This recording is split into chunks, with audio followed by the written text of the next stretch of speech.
Stoicism really kind of disregards this and in a way frowns upon theoretical philosophy and says you actually have to live your life, and to live like a philosopher is to think about what is rational in life and then act, and not get lost in all kinds of rhetoric and convincing and talking.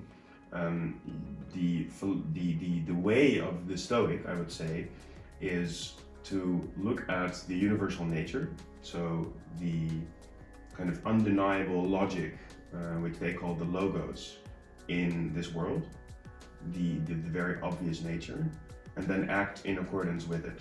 And someone like Marcus Aurelius says a lot about the social nature that we have, and about death, things that are unpreventable. They're absolutely there, you know, and to live in accordance with this in a good, virtuous way.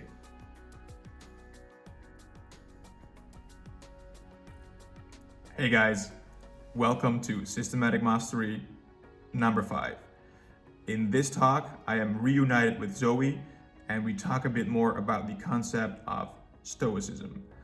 Zowie is actually the one that introduced me to the philosophy a few years back, and this talk is really an exploration from my side in order to understand the key pillars of the philosophy, and also to see how we can use Stoicism in order to live a more meaningful and masterful life. So without further ado, enjoy.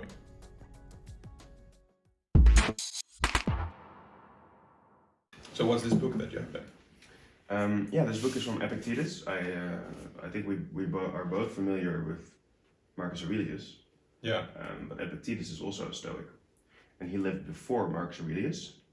And Epictetus was a slave, and that makes it quite interesting because you can get Stoicism from the perspective of an emperor, and you can get Stoicism from a slave. Of a slave. Yeah. Oh, that's cool. It's really interesting. Yeah, and there are some subtle differences. I can imagine. Epictetus is a little bit more. How would you say that? Yeah, more dark in a way. He's a little bit more dark sometimes, more hard, because you cannot do that. You cannot do that much if you're a slave. You know, you just have to accept that you're a slave, and that's kind of his Stoic. And at what time did he live? The same period as Aurelius? No, before Aurelius. Before Aurelius, I think. I think Aurelius was actually one of the last. He was the last of the 4 great emperors, right? I think so. Yeah. And then there's the Roman Empire fell. No. Did it not? Not after Aurelius, I think. I think his son was Commodus. And true, but he was one of the worst emperors ever. Yeah. And I think the empire was existed for way longer after that. Oh, really? Yeah, then you had like the separation, I believe, the East and the West Empire. Mm-hmm. And I didn't know that. And dissolved in the end, but I think Commodus was murdered, right? Yeah. Right.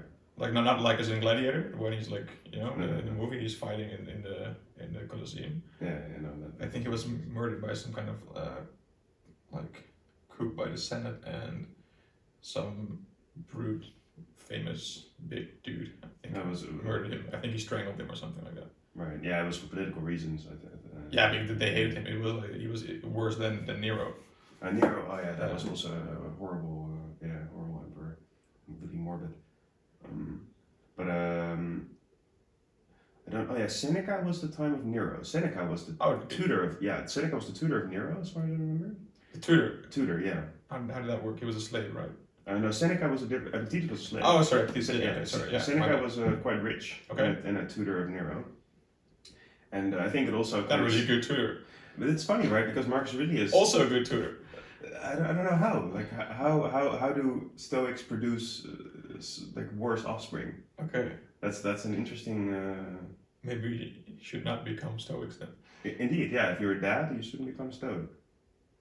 That makes me wonder. Like, was your dad a Stoic? I don't think so. Not really. I think your dad was a Stoic, right? If you have the spectrum of Stoicism, I think Stoicism here, and my dad was somewhere like here. So, quite like how you say, extroverted.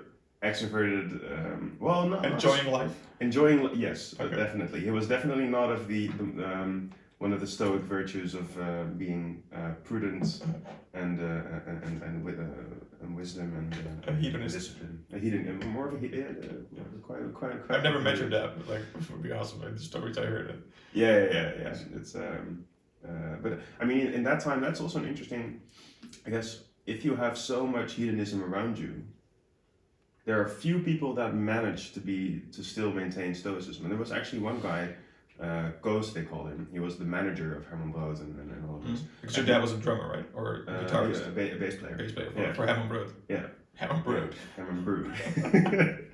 And Herman Brood was the top hedonist. Yeah, I know. Number one of the top of the bill. But Ghost, the manager, my father was told he never used drugs. Like everyone obviously used drugs, and he was always he drank a lot of coffee. That's it. And he is still doing quite well. So that was an interesting highlight. Okay, that guy managed. Do you then want quantity over quality, or? Yeah. Because the rest is all dead. Or, no offense, but they quite extreme. True. The rest is literally all of them are dead. Yeah. Like all of them. Yeah. Who would you rather be, Herman or your dad or Koos? I think I would be like to be Koos. Really? You not? I don't know. Complete hedonism. I mean, the thing is, the hedonism. That's how I saw all of them, because I saw the ending as well. Many people only see the good periods because that's when they're public. But I saw the people that still lived after Brood. So friends of my dad, most of them died before he did. But they didn't look so well. The last years of their life weren't so great because they were just mentally deteriorating. Yeah, can imagine. There was not a lot. Like they didn't eat, and because you have no habits because you're always on the road. Like you don't even know how to fill a fridge properly. That's really like the side I saw as well. They couldn't cook. They couldn't. Did you also experience that with your dad? Yeah. That was one of the main reasons I think it went so bad is that he grew up not having any fixed place to be, because also he started in London, then came to Amsterdam, so that was also a very big shift. And then here it was touring, like most of the time they were touring, and you never think about anything further than a couple of weeks from now, maybe tops. And in terms of food, like all of those things, you never learn to organize anything in your life. And that's something that went on and on and on in his life, even though he actually managed to switch his career to become a programmer, which he was good at. Oh, he did that? Yeah, he was a programmer at ING okay. and Orange, and I think Orange still from... He switched from being a bass player to become a corporate programmer. Yeah, he taught himself programming, and the only thing that he failed at, because he was good, but the thing he failed at was maintaining a job and going to the office every day. And the way he worked also was basically like people write music. He just went, if he had like a good inspirational moment, he just went on all night, next day, and then crashed. And that's the way he kept on working, including drugs. And you can do that for a while, but if you're a programmer, you need to be consistent, and that's just not their strength.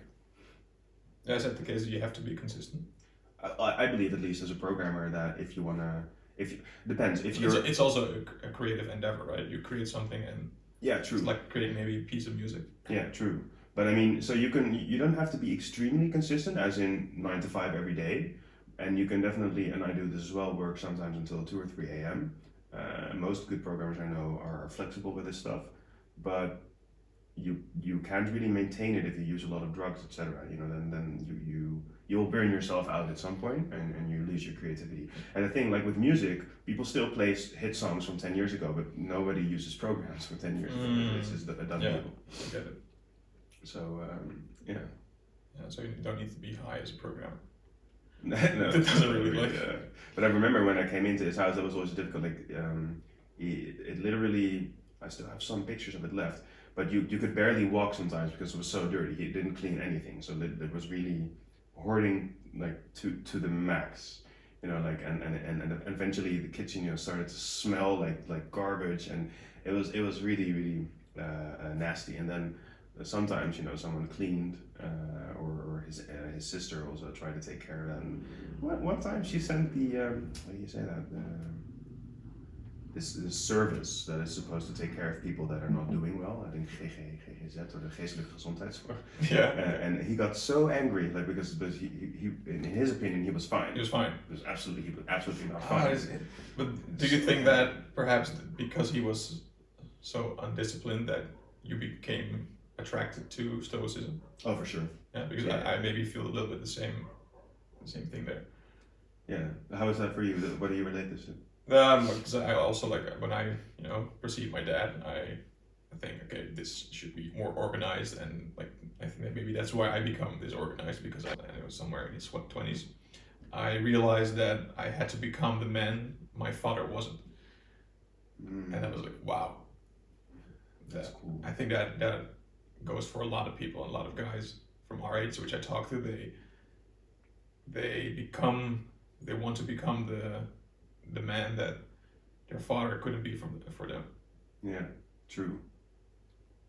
Yeah, and in a weird way, it might even be a tribute to your father. You know, like I will correct the things that you weren't capable of doing, and I always like that image. You know, like be what history couldn't be, because that's the only way forward in general. It's like to improve on what we've already seen happen. So you were saying we want to explain a little bit more about the things that people didn't understand in the last few episodes, because we got some feedback, right? Yeah, we got some feedback from people that they really enjoyed the first episode, but we touched upon some topics like Stoicism, for example, and we didn't really elaborate on what Stoicism is. Right. And because maybe for us it's more natural and we talk about this on a daily basis. Yeah. This is just a talk, between us, and we didn't really think if people are on a certain level of understanding of these terms. Right. And perhaps it's a good idea because Stoicism is so paramount in our lives that we just really briefly explain a little bit or talk about Stoicism. Cool. So that people can get a better understanding of who we are and what this philosophy is and how it affects us. Right. So Yeah. I think that you are a little bit longer into Stoicism for a longer period of time. And I also actually want to learn your perspective more. So I'm curious if you can briefly summarize the way in which you see Stoicism, or the key points there. Yeah, but I'm personally extremely interested in the way you handle Stoicism and what it means in your life, because I think that to touch upon the actual introduction of what I think it means, Stoicism is not really a philosophy. And that's what I always found so interesting, because I studied philosophy for a while, and they teach you all kinds of fancy stuff, like existentialism, ethics, logic, all of these things, but not Stoicism. And they do talk about Socrates, and they do talk about Plato, but they don't really talk about the mindset and philosophy of people like Epictetus or Seneca or Marcus Aurelius, and those were big Stoics, Epictetus, Seneca, and Marcus Aurelius. And I think what really underlines Stoicism is that where philosophy is theoretical, when you think about what it means to live and what is an object and what is being and all of these super abstract questions, Stoicism really kind of disregards this and in a way frowns upon theoretical philosophy and says you actually have to live your life, and to live like a philosopher is to think about what is rational in life and then act, and not get lost in all kinds of rhetoric and convincing and talking. The way of the Stoic, I would say, is to look at the universal nature, so the kind of undeniable logic, which they call the logos in this world, the very obvious nature, and then act in accordance with it. And someone like Marcus Aurelius says a lot about the social nature that we have, and about death, things that are unpreventable. They're absolutely there, and to live in accordance with this in a good, virtuous way. So Stoicism has 4 cardinal values, they call them. They're the 4 basic values of what Stoicism tries to focus on and how to live your life as a Stoic. And they are justice, temperance, fortitude, and prudence. Prudence is to act in a diligent way, so to be cautious, That's kind of what prudence, the literal translation of prudence, I finally got the word. Cautious is prudence. And temperance is more a wise approach to life. So to, in accordance with the rational nature. So those are the 4 Stoic cardinal values. And if you live according to those, then technically that is the real start of Stoicism. And this was developed way back before Christ. Yeah, in Greece, right? In Greece, modern Greece, where Zeno was a rich trader and had his ship, while sailing to trade, had his ship stranded and was lost, had absolutely nothing left because everything sunk to the ocean. And he went through, and I don't know the exact details anymore, but he went through a lot of heavy suffering after this, because he absolutely had nothing, and at that time you couldn't call your mom and dad, to take care of things. And then he started to create his mindset and philosophy to master this. And from this, it was not immediately Stoicism that was formed. There were completely different schools before Stoicism, and eventually that turned out into the philosophy of the mindset of Marcus Aurelius, etc. And Marcus Aurelius now is very popular. So that I guess is the best explanation I can give of Stoicism. Just the brief history and the main pillars of Stoicism. Yeah. Okay. And why then is it that Stoicism right now, I feel that it's making some kind of comeback within current society? Maybe it's my own little bubble, but I have the same, yeah. Yeah, so maybe I'm not sure what it is, but I feel that a lot of people right now are into Stoicism. Yeah. And it's getting more popular. Why do you feel that it's not really philosophy, like you said? How would you describe it? Not a philosophy, but it's a way of living. Okay. So this way of living, why do you think that right now people are drawn to it again? Well, I think the answer to that might be your answer to a question, and that is, why are you drawn to it nowadays? What is the reason it developed a role in your life? And I think many people have exactly the same. Yeah, for me, it's the lack of guidance, and I think that goes deeper with the decline of Christianity. Yeah, that there's not really philosophy. I also dove into philosophies, and it's really abstract. It's nice to get things, but it doesn't tell you how to do things or how to live your life. And where the Bible was used for that for a long time, that now has dissolved more and more, and that's where Stoicism for me really, I think, takes that place, that it gives me very clear guidance of how I want to live my life. And these pillars, I feel that personally for me they're really valuable pillars. I align with them. Right. But it's cool to see that I feel now that more people are also aligning with those pillars. And I hear more and more friends or online people say they are drawn to Stoicism again. Yeah. I think I have the same experience, and what I see is, like you say, the decline of religion, at least here in the Western world, has a really big role to play there, because how do you develop basic values for yourself as a human being? It's quite difficult, honestly.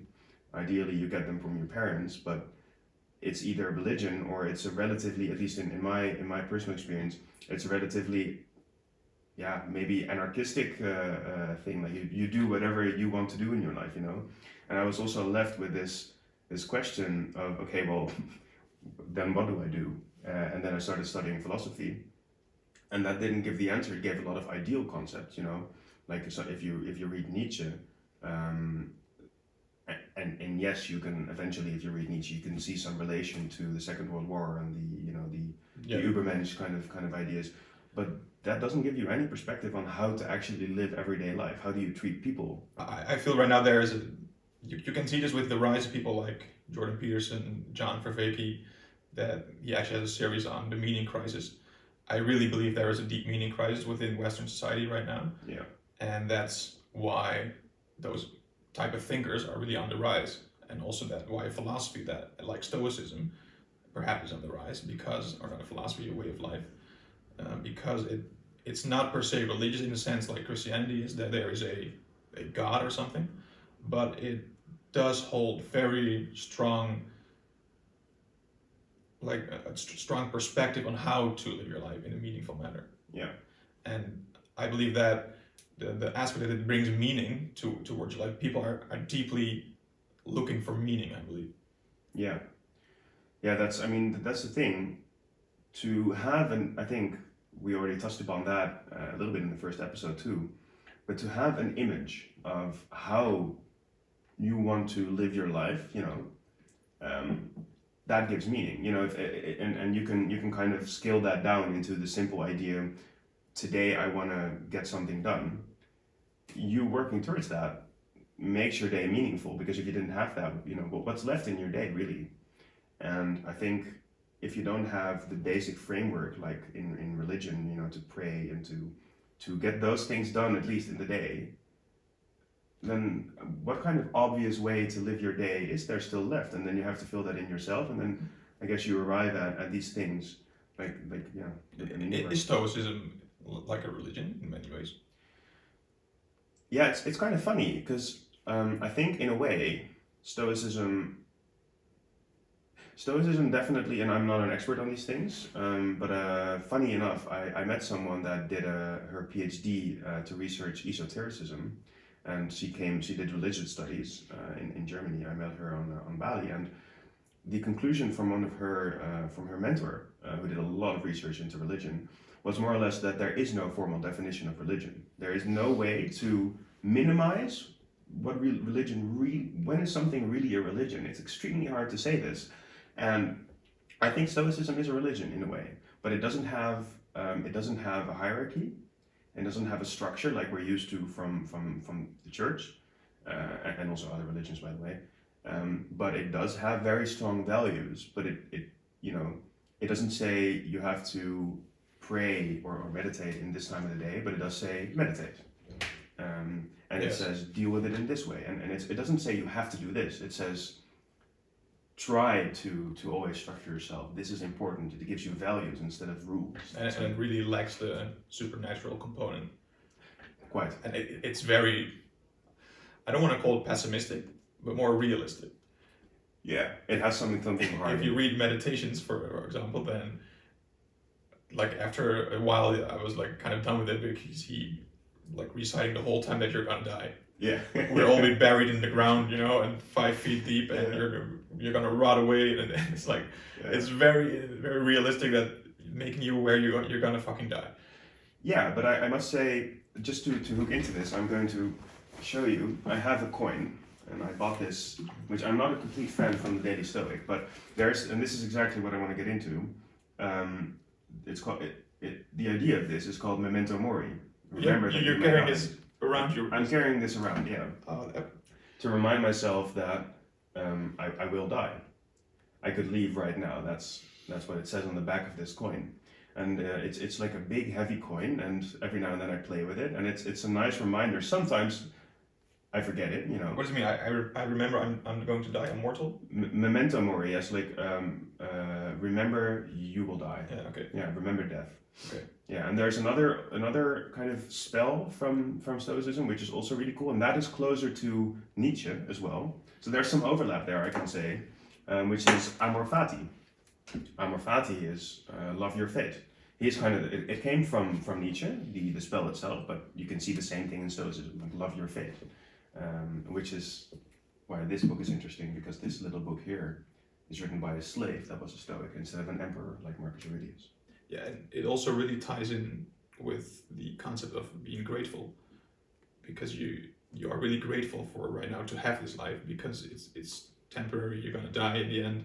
You can die anytime. This coin says that.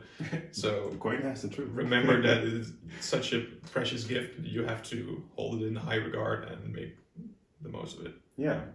Yeah, and I think we mentioned this in one of the previous episodes as well, where gratitude, research shows, is relatively conclusive the best way to deal with dissatisfaction. And there are a couple of studies into this, and Kurt Kozak is this YouTube channel that goes into these things, and they have a good video about this I can recommend. And Stoicism, in a way, I can say, is I don't know how this is for you, but it's a practice of constant gratitude as well. How do you practice Stoicism in your daily life? How? How do I practice it? What I try to do is to be aware at all times. Like just my baseline of living is that basically Memento Mori, that I know this is temporary. This is just this life. I'm here right now, but this could end any moment. And by having that mindset, it really gives you a more positive attitude towards life. And for me, it's not so much as certain practices that you do over and over, because I do meditate every day, and that's part of it. But I don't do that because I want to be a Stoic.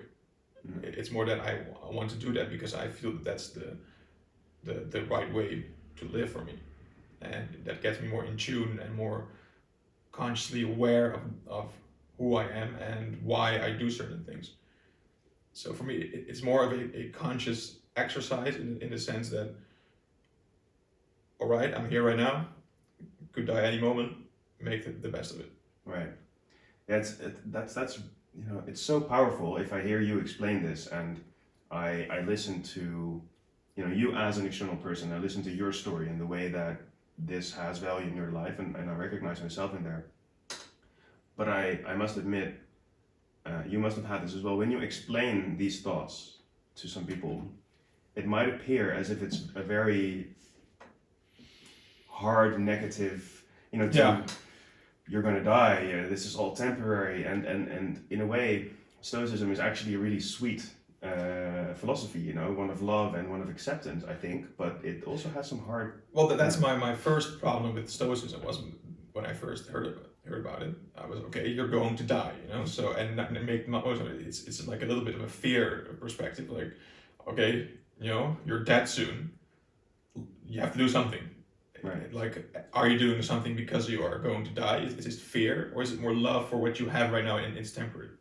Right, I think Stoicism tries... But, like, come on, there's like a skull on the coin. Like, it's quite, I can't imagine it's quite, pessimistic. True. The thing is, and that is what I like, there's like a base truth also in Stoicism, at least they perceive this as a truth, and that is the quality of your life is completely dependent on the quality of your thoughts. And I believe this is true.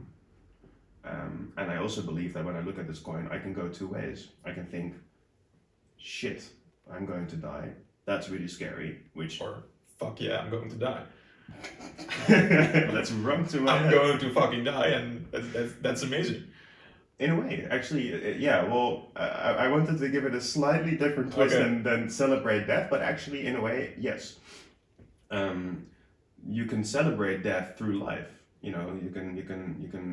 You can embrace the fact that you will die by living your life fully and looking at what you've done that day, which I think also nicely ties back into Viktor Frankl. To find a certain purpose and a responsibility to live life the right way, because yes, you will die. That is a fact. So while you're here, look around at what you have and make that into something good. Great words. Okay, so they're not mine, but nice. Okay, so I think we have quite a clear picture of the fundament of Stoicism. Like, people that are watching this, they now have some idea of what it is. How then would you use or implement this into your life? We touched upon it briefly, but like, people might think, okay, this sounds nice, this sounds good. What do I do? Good question. Well, let's do like a small meditate, like a small Stoic meditation on, or at least go back into an experience where Stoicism was a valuable asset for us in our minds, and name 2 or 3 moments, both of us, where Stoicism really helped us do something better. Okay, you start. All right. So everyone has difficulty with people every now and then. I think we can acknowledge that people are not the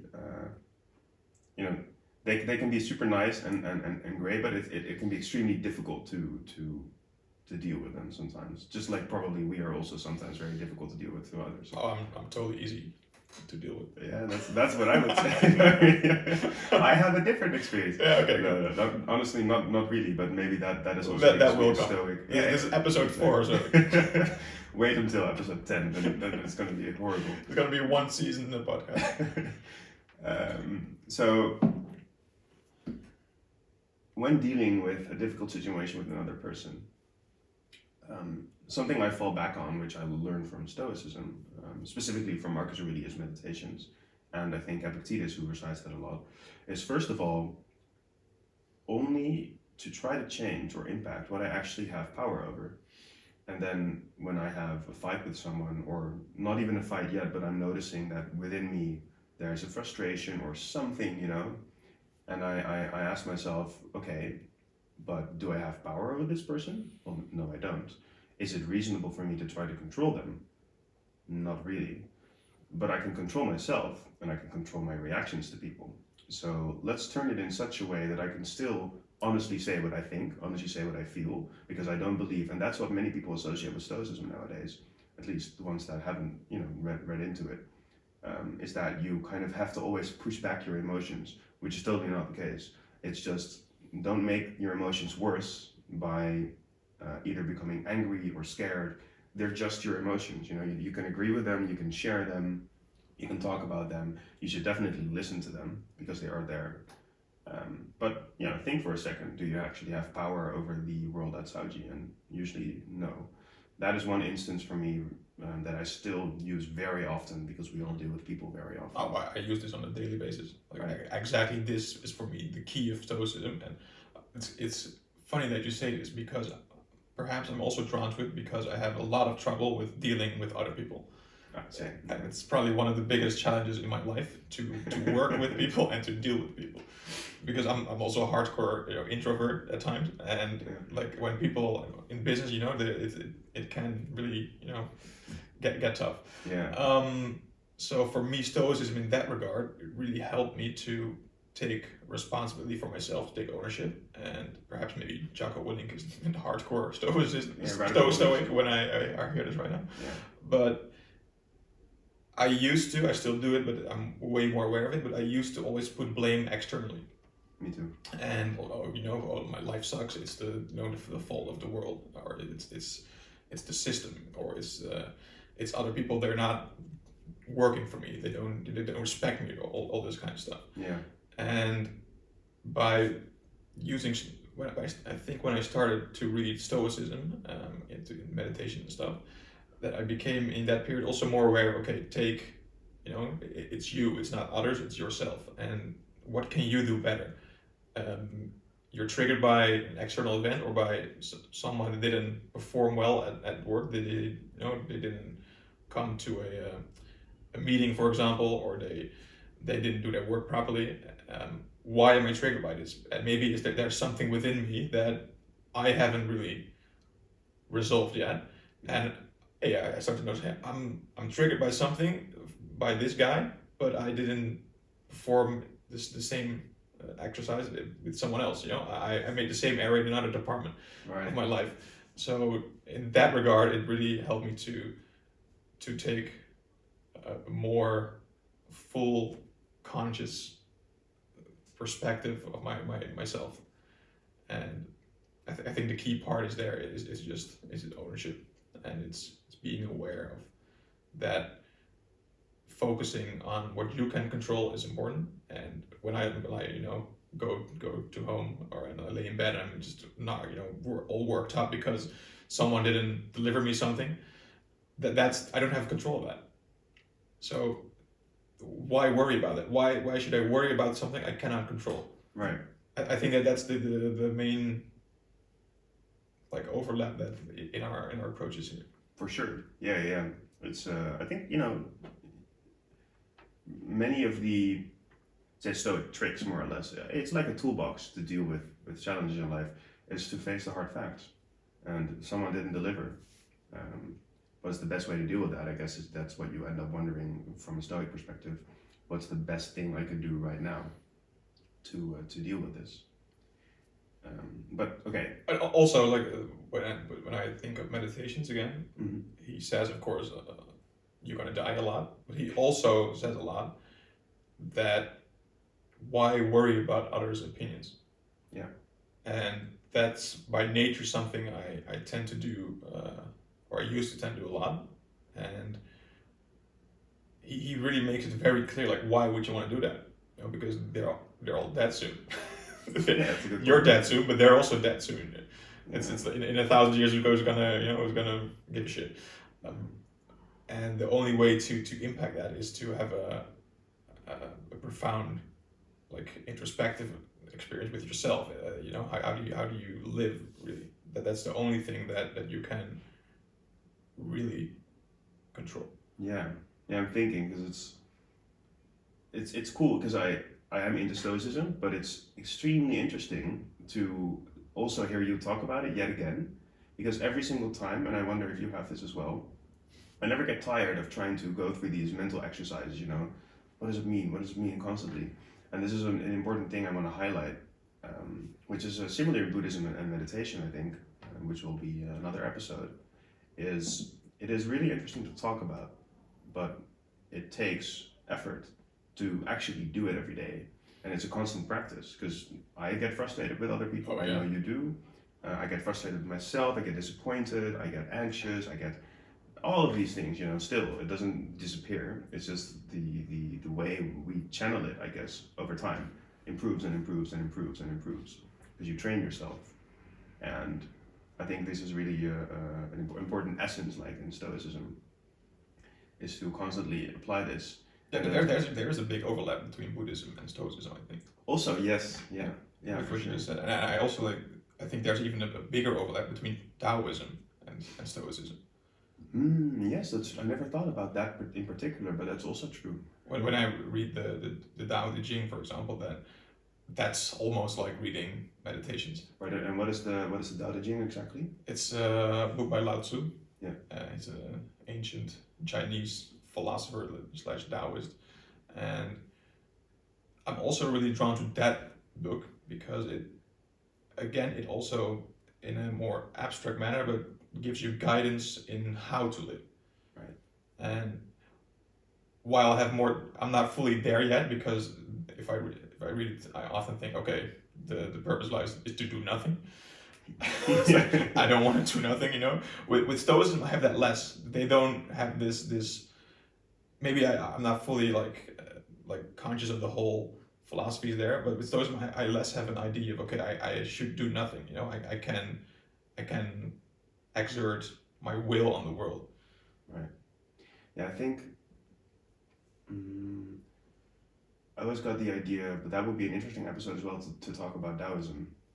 I always got the idea that when they talk about doing nothing, it doesn't mean the literal, like our interpretation of actually doing nothing, but it's about within the mind.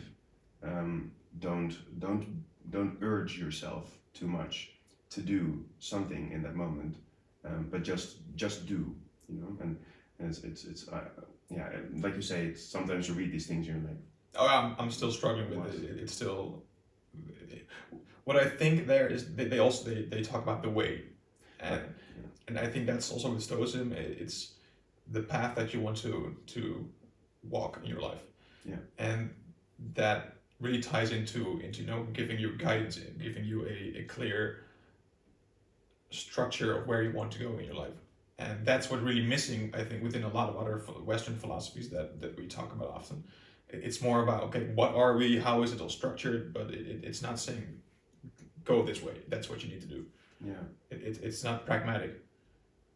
It seems sometimes I'm thinking also that maybe part of these philosophies, at least that's what I also saw, you see that typically with Nietzsche, but also others, is in part some of these philosophies and the way they're approached, as in Nietzsche is an existentialist, as you call it, as in you shape your own values, you are becoming, etc. But there is a huge resistance to religion from especially Nietzsche, to go to God. And I think many theoretical philosophies are created to resist in a rational sense, you know, the religion. And Stoicism never is not a way of living or philosophy of resistance. In a way, it's the path of least resistance, but also to overcome any necessary resistance that there is, because it's just the way life is. As in, you don't want to fight with someone, you'll go around them, but you'll fight the fight within, you know. So there's still a fight there, but it's about resistance against resistance. right. Yeah. Whoa, that's a really cool way of putting it. Yeah, right. Yeah, because the resistance is within you, and you resist against that resistance, and that's why I like the. I think we touched upon that in the first episode. I like the principle of always look within, which is also, I think, if I remember correctly, literally what Marcus Aurelius writes. Look within, because if you're bored, you know, in any case, or you think things are easy, or things are hard, in any way, looking within will always be a good way forward, because there's a huge challenge there to deal with yourself. It's extremely difficult, but there's also extreme value there, absurd value to deal with anything that is thrown at you. But I want to come back one more time to a moment, like a big, if you have anything that you can recall, a big moment in life where Stoicism provided a really good guidance mechanism, and how you applied it. I think I have a few moments.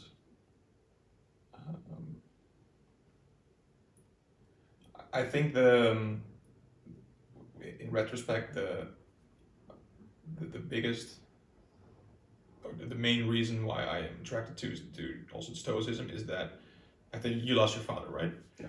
And I lost my brother, and I think that really makes you deal with death. And I really was drawn to the idea, what is death, and how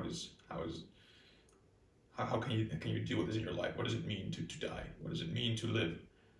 And when asking those kind of questions, I got drawn to these kind of topics.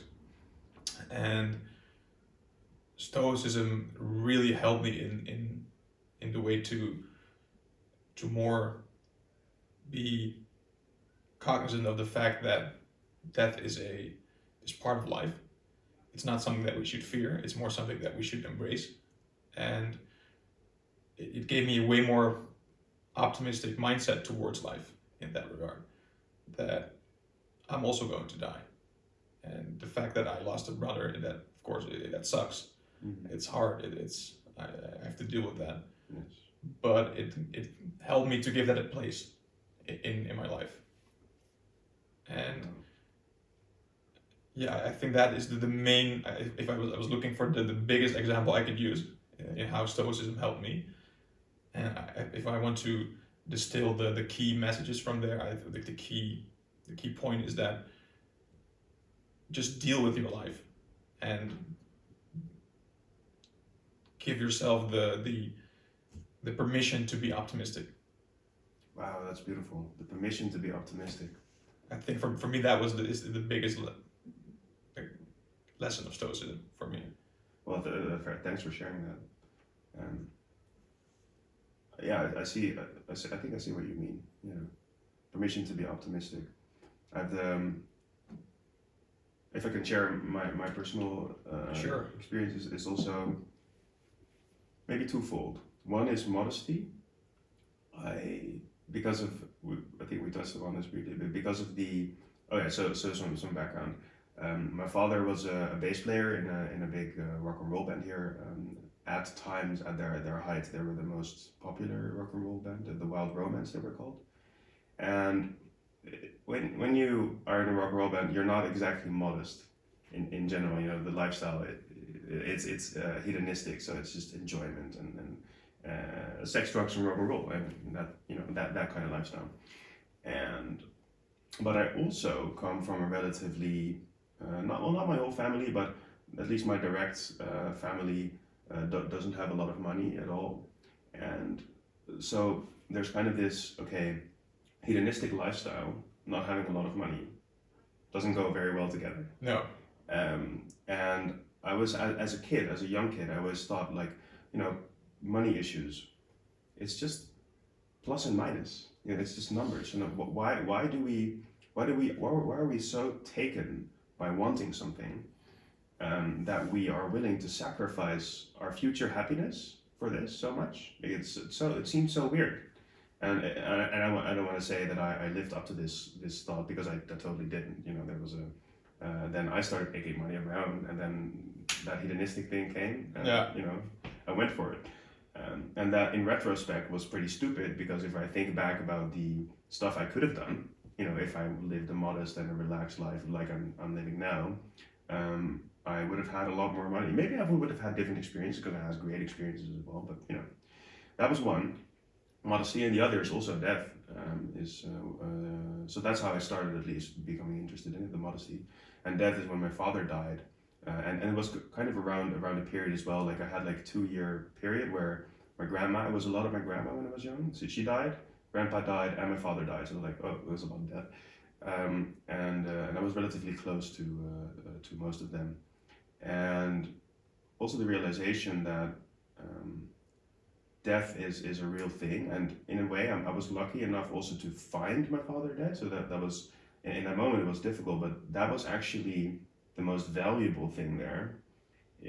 Not at that moment, but later, because the thought that it makes it beautifully simple to actually experience it up so close, because it's nothing more than, if you're really honest, it's nothing more than just death. It's a very simple thing, actually. And that kind of made me think in this manner of Stoicism, like it's everything continues just as it were. The next day I get an email, you get a letter, and in that moment maybe you want things to go slower because you need some time to like process everything, but it doesn't. Maybe the direct people around you, they're supportive, and they create like more like a safe space for you for a while, if you're lucky. Sometimes people are completely unlucky and they don't get this. But everything continues, and that was a beautiful insight. Like, right, this is extremely normal. This is actually an everyday thing. This happens all the time, and it's okay, and you have to live with this. And that's also, my mom is pretty stoic, actually. She also lost her brother at a really young age. And also her mother at a young age, and always says, like, people always expect you in terms of death or loss to, in Dutch we say, een plekje geven, to give it a place. And she also like, that's real bullshit. The only thing you can do is learn to live with it, because it's part of your life. That's just how it works. And sometimes it comes back hard, sometimes it doesn't come back at all for a while, and that's part of life. So I think, death certainly is this weird positive/negative thing. It can be something to be grateful for because you live, but also something to fear. But so it rang a really big bell that you touched upon this. Yeah, I think it's also important. I just realized that people might get the impression that Stoicism is about suppressing your emotions. Right. And I think that's not the case, at least for me, at all. It's even, I'm very emotional. I'm extreme. I can cry when I hear a song. Right. Yeah. Same. And it's not all about that, but it's more in being more a master of your emotions. And I think that's where maybe the concept of systematic mastery comes into place. Is that I don't want to be a slave of my emotions. Yeah. I do want to experience like deep joy and sadness and grief and all those beautiful things. Like, without emotion, there's no life for me. No. But to be controlled by your emotions is another thing.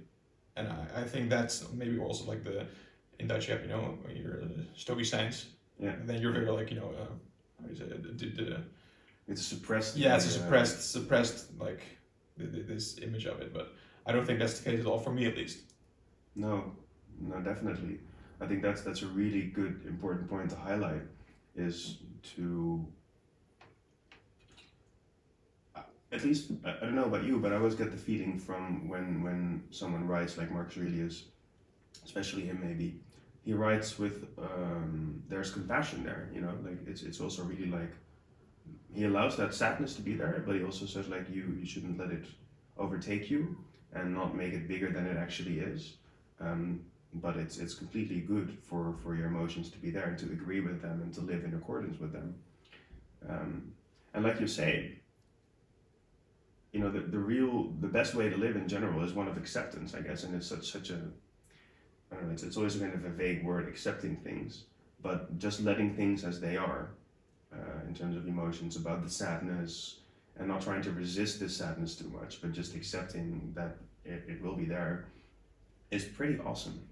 Actually, it's pretty cool to allow these things to happen. But what I wonder, and I guess that's a question, is it takes certain life experiences to get there, to maybe to ask these questions.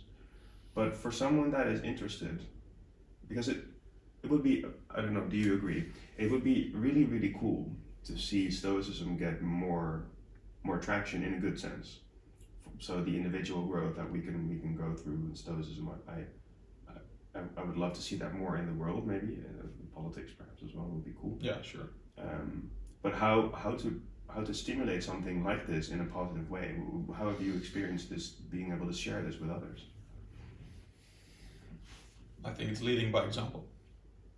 Yeah. I think that would be the most powerful way to do that.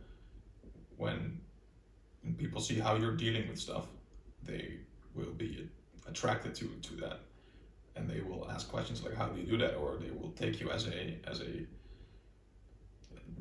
example. Really, that they would. I think that would be the way to do that. That's also, it's an individual approach. Or was that your question or not? Yeah, okay. Totally. Yeah. It's a really good answer. Yeah, it makes me think about. I guess that's really the best way maybe to explain Stoicism is. It's like okay. So back in the day, philosophers philosophized Stoicism. Stoicized. Yeah. By just because Socrates was he wasn't a Stoic, but he outlined certain really big values of Stoicism nowadays, right? And he just sat on the marketplace and was talking to people just about life. How do you do this and how do you do that?